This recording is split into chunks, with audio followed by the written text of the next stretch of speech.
बच्चों इस साल के बोर्ड एग्जाम के important topic and most important derivation की सीरीज में मैं आपके लिए लेके आया हूं इस बार चैप्टर नंबर 4 के यानी कि मूविंग चार्ज एंड मैग्नेटिज्म का मोस्ट इंपॉर्टेंट टॉपिक कौन सा है जिसपे न्यूमेरिकल करके जाना चाहिए एंड इंपॉर्टेंट डेरिवेशन कौन कौन से करके जाने चाहिए ताकि आपने अगर अभी तक कुछ नहीं पढ़ा तब भी आप इजिली अच्छे नंबर गोल कर सको।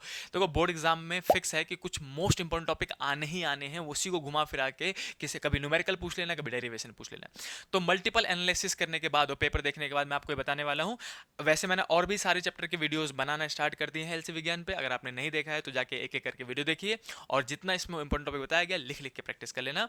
चलो भाई साहब स्टार्ट करते हैं चैप्टर नंबर 4 का, जो कि देखो अब शुरू के जो 4 चैप्टर है ना बच्चों बहुत अच्छे चैप्टर में से हैं।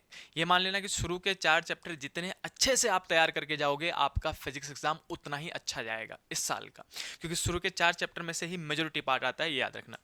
अब देखो सबसे पहले चैप्टर नंबर 4 में कहूं तो एमसीजी तैयार करके जाना। एमसीजी मतलब होता है बच्चों मूविंग कॉइल गैल्वेनोमीटर, या फिर सिंपली भाषा में आप इसको गैल्वेनोमीटर भी कहते हो। गैल्वेनोमीटर में क्या क्या पढ़ के जाना है, तो सबसे पहले तो इसका डेफिनेशन और प्रिंसिपल, डेफिनेशन एंड प्रिंसिपल रटा होना चाहिए भाई साहब, एक लाइन का है बस, पूरा पूरा कई बार एमसीजी एक्सप्लेन करने के लिए आ जाता है। तो definition principle and diagram, diagram भी देख लेना बच्चों कैसे डायग्राम बनाते हैं, कई बार 3 नंबर में इसका प्रिंसिपल एक्सप्लेन करने के लिए और डायग्राम बनाने के लिए बोला गया है। तो ये पहली चीज हो गई आपकी। दूसरा आपको क्या पता होना चाहिए, इसमें current sensitivity end voltage sensitivity सुना होगा आपने, करंट सेंसिटिविटी, सेंसिटिविटी एंड इसी में आता है वोल्टेज सेंसिटिविटी। बच्चों उनके फॉर्मूला देख के जाना क्या होता है, डेफिनेशन और फॉर्मूला, सिर्फ डेफिनेशन और फॉर्मूला, एक एक लाइन के है बच्चों, ज्यादा सिलेबस नहीं बताऊंगा मैं आपको, लास्ट टाइम चल रहा है फोकस करके चलेंगे, इंपॉर्टेंट टॉपिक देखेंगे ठीक है। तो करंट सेंसिटिविटी और वोल्टेज सेंसिटिविटी का डेफिनेशन फॉर्मूला, डेफिनेशन फॉर्मूला बस। और एक चीज और कन्वर्ट करनी है जो कि लास्ट चीज होगी, अगर लास्ट कुछ करो इस एमसीजी में तो वो है बच्चों conversion, conversion of galvanometer into ammeter और वोल्ट मीटर। एम मीटर में कैसे करते हैं, तो शंट रेजिस्टेंस जोड़ते हैं, बस लिखना आना चाहिए कि we can convert a galvanometer into ammeter with the help of small resistance in parallel, या फिर शंटिंग ऑफ रेजिस्टेंस, ऐसा करके लिखना आना चाहिए। जो नोट्स आपके टीचरों ने लिखवाया होगा उसको एक बार रीड कर लेना। तो एम मीटर में कैसे कन्वर्ट करते हैं और वोल्ट मीटर में कैसे कन्वर्ट करते हैं ये पता होना चाहिए, उसी को इंग्लिश में लिखना है, कोई बहुत सारी पैराग्राफ नहीं लिखने हैं, ये 3 3 4 4 लाइन के वर्डिंग है जो मैंने आपको बताया। तो एमसीजी अगर आप इतना प्रिपेयर करके जा रहे हो I can take guarantee MCQ में से एक क्वेश्चन आना ही आना है, चाहे वो 3 नंबर में आए चाहे वो 5 नंबर में आए, या नहीं तो केस स्टडी भी आ सकती है। तो 3 4 5 में से किसी जगह आपको एमसीजी दिख सकता है। उसके बाद बच्चों अगर मैं डेरिवेशन की बात करूं इस चैप्टर की, तो बच्चों इंपॉर्टेंट डेरिवेशन में से एक वो है force between two parallel wire. इसकी मैं सच्ची बता रहा हूं बच्चों, डेरिवेशन करके जाना, बहुत साल का फेमस क्वेश्चन है ये, मान लो पिछले 10 साल को क्वेश्चन पर उठाओगे तो आराम से 6 7 साल तो आपको दिख जाएंगे कि डेरिवेशन पूछा गया सीधे सीधे। डेरिवेशन के साथ मैं आपको एक चीज बताऊं, देखो बच्चों डेरिवेशन याद अगर आप करते हो तो फाइनल फॉर्मूला तो वैसे याद हो जाएगा आपको, है ना, फाइनल फॉर्मूला पर न्यूमेरिकल आ गया तो भी आप कर दोगे। डेरिवेशन करने का यही फायदा होता है कि डेरिवेशन तो याद होता है साथ में फॉर्मूला याद हो जाता है। एक चीज और जो बच्चे इसमें मिस करते हैं वो ये कि 1 एम्पियर को कैसे डिफाइन करोगे इसी फॉर्मूले से। अब ये 1 एम्पियर को बच्चे क्या करते हैं, आई इज इक्वल टू में क्यू अपॉन में टी लिख के चार्ज को 1 कूलम टाइम को 1 सेकंड बता के यहां से डिफाइन करके आते हैं। भाई साहब इस वाले से नहीं करना, जो आप फोर्स का फॉर्मूला निकालोगे म्यू नॉट अपॉन में 4 पाई 2I1I2 अपॉन में आर स्क्वायर, सिर्फ आर और इनटू में एल भी होता है बच्चों, इस वाले फॉर्मूले से आपको डिफाइन करना है कि 1 एम्पियर को कैसे डिफाइन करोगे। आपके टीचरों ने लिखवाया होगा, नहीं लिखवाया होगा तो आप मुझे कमेंट कर देना, मैं बता दूंगा इस पूरे टॉपिक को। तो ये चीज डेरिवेशन में आनी चाहिए बस। तीसरा है नीचे एक छोटा सा डेरिवेशन बच्चों, टॉर्क, टॉर्क का डेरिवेशन करके जाना। डेरिवेशन करोगे इसका 2 नंबर का डेरिवेशन है, मुश्किल से 5 से 6 लाइन में खत्म हो जाता है डेरिवेशन। और डेरिवेशन करते ही इसका फॉर्मूला भी याद हो जाएगा, फॉर्मूला याद हो गया तो आप आराम से इसके 1 2 नंबर के न्यूमेरिकल आएंगे तो कर सकते हो। डेरिवेशन फॉर्मूला, डेरिवेशन फॉर्मूला, ठीक है, ये दोनों टॉपिक उसी के थे बच्चों। सेकंड लास्ट टॉपिक और इंपॉर्टेंट टॉपिक में से एक कहूं तो इसके भी बहुत आसान, बहुत आसान, बहुत आसान। इसमें करना क्या है, अब बायोट सावर्ट लॉ और एम्पियर सर्किटल लॉ, ये 2 चीजें। अब इनमें करना क्या है, कुछ नहीं, बस इनका डेफिनेशन पता होना चाहिए, डेफिनेशन लिखने को आया था बच्चों, और फॉर्मूला पता होना चाहिए, डेफिनेशन और फॉर्मूला बस। इससे ज्यादा आपको इसमें कुछ कवर नहीं करना है। ये आसान टॉपिक में से एक है, छोटे टॉपिक में से एक है। और लास्ट टॉपिक मैं फिर से कहूंगा, लास्ट टॉपिक को हल्के मत लेना बच्चों, पेपर सीबीएसई बहुत अच्छा बना रही है पिछले 2 सालों से, जैसे कि आपने रिव्यू देखे होंगे पुराने बच्चों के, है ना।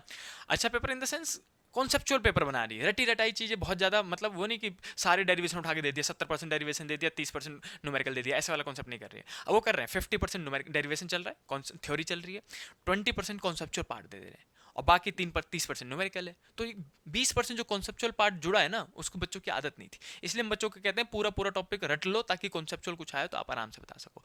लेकिन हाँ, आएगा पेपर इसी टॉपिक में से, इससे बाहर नहीं जाएगा, 100% की गारंटी है भाई साहब। देखो, force on charge and wire, ये अपने पास डेरिवेशन, सॉरी न्यूमेरिकल बच्चों, ये वाला टॉपिक जो है वो न्यूमेरिकल का है।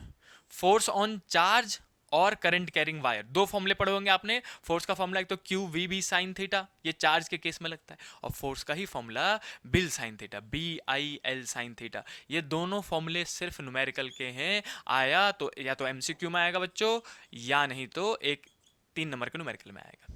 क्लियर हो गया? ये सिर्फ फॉर्मूला बेस्ड है, इसको फॉर्मूले में ही निपटाना, आगे इसका कुछ नहीं करना है भाई साहब। अगर मैं डेरिवेशन की बात करूं, अगर आप चाहते हो कि आपके 94, 95, 96 नंबर आए, तो मैं आपको कहूंगा कि ये डेरिवेशन भी करके जाना। पूरे चैप्टर में 3 डेरिवेशन बता रहा हूँ। Force between two parallel wire, chances बहुत ज़्यादा इसके आने के। टॉर्क 2-4 लाइन का डेरिवेशन है, इसको डेरिवेशन कहना भी मतलब बड़ी बात ही होगी, छोटा सा डेरिवेशन है भाई साहब। लेकिन लास्ट टॉपिक में अगर आपको कहूँ कि डेरिवेशन असली में कौन कौन से डेरिवेशन करके जाने, अच्छे वाले डेरिवेशन, ताकि अगर गलती से बहुत बुरा पेपर बना तब भी आपके अच्छे नंबर आ जाए, तो उसके लिए बच्चों आपको ये 2 डेरिवेशन करके जाने। ये 2 डेरिवेशन कौन से हैं? सर्कुलर वायर के सेंटर पे मैग्नेटिक फील्ड और एक्सिस पे मैग्नेटिक फील्ड। मैं बता देता हूँ कि अब इसको आप बायोट-सावर्ट लॉ की मदद से करते हो। कोई करंट कैरिंग वायर है आई, तो सेंटर पे मैग्नेटिक फील्ड कितना आएगा, आप वो BDL लेके एक छोटा सा डेरिवेशन करते हो। करवाया होगा आपके टीचरों ने, करवाया है तो बहुत बढ़िया, वहाँ से नोट्स को देख के आप रिवाइज करके ये डेरिवेशन याद करके जाना कि सेंटर पे मैग्नेटिक फील्ड कितना आएगा। जनरली ये म्यू नॉट आई अपॉन में 2r आता है।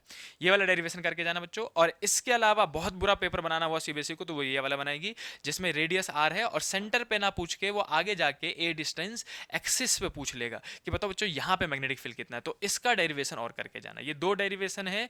ये तब के लिए है जब पेपर बहुत बुरा बनना हो और आपको लगता है कि मेरी किस्मत में ऐसा हो सकता है, पॉसिबिलिटीज, और मेरे को नंबर तो फिर भी चाहिए चाहे कुछ भी हो जाए। तो भाई साहब ये 2 डेरिवेशन आप रट के जाना इस चैप्टर। आ गया तो बहुत अच्छी बात है, नहीं आया तो भी आपको याद हो जाएगा, है ना। तो ये 5 टॉपिक्स थे जो कि इस चैप्टर के इंपॉर्टेंट है। मैं हट जाता हूँ, आप चाहो तो स्क्रीनशॉट ले लो और आज ही कोशिश करना है, इसको तैयार करना स्टार्ट कर दो। नेक्स्ट वीडियो आने से पहले पहले इस चैप्टर को कंप्लीट कर लेना बच्चों। 2 दिन के अंदर अंदर नेक्स्ट वीडियो भी आ जाएगा। वैसे LC विज्ञान का आप ये वाला प्लेलिस्ट जो कि है important topic and derivation of this year, वो आप चेक कर सकते हो, जिसमें मैंने सारे चैप्टर के इंपॉर्टेंट टॉपिक बताए हैं। अगर आपकी तैयारी नहीं है बिल्कुल तो घबराओ मत, जितना मैं बता रहा हूँ बच्चों आपको उतना आप प्रिपेयर करते चले जाओ। मैं गारंटी लेता हूँ आपके 80 to 90% पेपर यहीं से मिलेगा इजीली। इन्हीं टॉपिक को आप बार बार रिपीट होता हुआ देखोगे। हाँ, एक शर्त है कि लिख लिख के बच्चों प्रैक्टिस कर लेना। बच्चों को मैं हर साल इंपॉर्टेंट टॉपिक बताता हूँ, वही टॉपिक रिपीट भी होते हैं, लेकिन बच्चों की गलती क्या होती है कि हाँ इंपॉर्टेंट टॉपिक सुना, अच्छा लग रहा है, हो जाएगा और करते नहीं है। फिर वो डेलीगेट कर देते हैं उसको दूसरे काम। प्रैक्टिकल फाइल लिख रहा था इसलिए टाइम नहीं मिला, स्कूल के प्रैक्टिकल आ गए तो टाइम नहीं मिला, बुखार लग गई, ट्यूशन का काम है, बाकी सब्जेक्ट है, वो सब्जेक्ट पढ़ना है। ये सारी चीज़ें बच्चों आपको मैनेज करना आना चाहिए। मैनेज करना आना चाहिए कि कैसे मैं मतलब अगर मेरे पास 5 सब्जेक्ट है तो मैं 5 सब्जेक्ट को कैसे इक्वल टाइम दूंगा, या फिर किस सब्जेक्ट को ज़्यादा टाइम देने की जरूरत है, तो वो करना जरूरी है बच्चों। ऐसा नहीं कह सकते ना कि एक सब्जेक्ट पढ़ना है तो दूसरा सब्जेक्ट मैं पढ़ूंगा ही नहीं, ऐसा नहीं चलता बच्चों। अगर आप ऐसा करोगे तो फिर वही होगा कि सुभाष सर ने तो इंपॉर्टेंट टॉपिक बताए थे, वही टॉपिक रिपीट हो रहा है, दिख तो रहा है कि MCG आया था, लेकिन मुझे याद नहीं था, सुना सुना सा लगेगा फिर। तो इसलिए कह रहा हूँ बच्चों, अगर आपने अभी तक कुछ तैयारी नहीं करी है, तब भी जो इंपॉर्टेंट टॉपिक मैं बता रहा हूँ आप उसकी मदद से ईजिली बहुत अच्छे नंबर गेन कर सकते हो। बस शर्त इतनी सी है कि जो टॉपिक मैं आपको बता रहा हूँ उसको रटते चले जाना है अपने नोट्स से। नोट्स में कोई दिक्कत हो तो मैं आपको नोट्स अवेलेबल करा सकता हूँ, आप कमेंट कर दो। और अगर कोई चीज़ समझ में नहीं आ रही तो मैं आपके लिए वीडियो बनाऊंगा पूरे फरवरी तक, जब तक आपका फिजिक्स का एग्जाम है मैं आपके साथ हूँ। तो आप कमेंट करके बताते रहना, और कोई रिक्वायरमेंट होगी तो हम पूरी कोशिश करेंगे फुलफिल करने की। मिलते हैं नेक्स्ट वीडियो में, तब तक के लिए बाय बाय।